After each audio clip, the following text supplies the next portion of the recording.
हमारे सहयोगी विपिन चौबे की ये रिपोर्ट है जिसमें आप समझ पाएंगे कि कैसे हमारी टीम उन जगहों पर रियल टाइम में भी मौजूद थी जहां हमले हो रहे थे।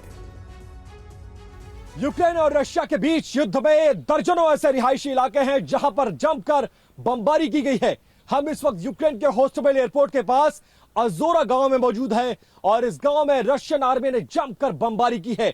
यह बमबारी कितनी भयानक थी, इसकी त्रासदी को दिखाने के लिए हम उतर चुके हैं एक ऐसे गड्ढे में जहां पर बम गिराया गया। यह एक रिहायशी मकान था और मकान तो यहां पर उड़ गया पूरी तरह से, उसके परखच्चे उड़ गए, लेकिन कितना बड़ा गड्ढा हुआ उस बम की वजह से वो आपको दिखाने की कोशिश कर रहे हैं। ये देखिए लगभग 20 फीट गड्ढा गहरा और लगभग 20 बाई 30 बाई इस तरह से 20 बाई 30 का ये गड्ढा हो चुका है और इसी गड्ढे के अंदर उतरकर हम आपको बताने की कोशिश कर रहे हैं कि कितना शक्तिशाली ये बम रहा होगा।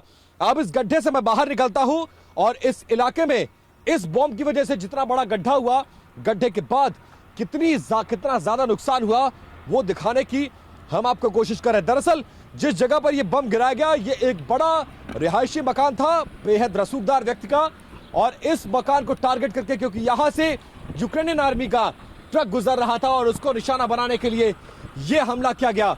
जिस हमले के बाद सबसे पहले यह गड्ढा दिखाइए, इतना बड़ा गड्ढा हुआ और उसकी वजह से यह पूरा मकान जमींदोज हो गया। जी, और देखिए हमारे साथ तमाम खास पैनल मौजूद है इस वक्त। संजय भारद्वाज सर, मेरा सवाल आपसे, एक तरफ ऑपरेशन क्रीमिया यूक्रेन की तरफ से और ऑपरेशन 24 फरवरी रूस की तरफ से, किस तरफ जाता हुआ आपको नजर आ रहा है?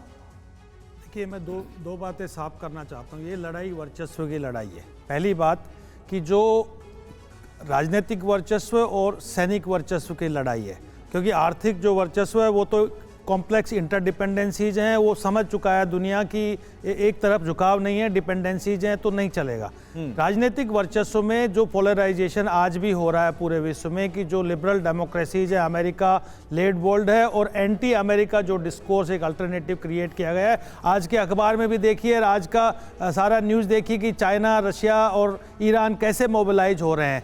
ये राजनीतिक वर्चस्व है, ये लड़ाई चलेगी, 2023 में भी चलेगी।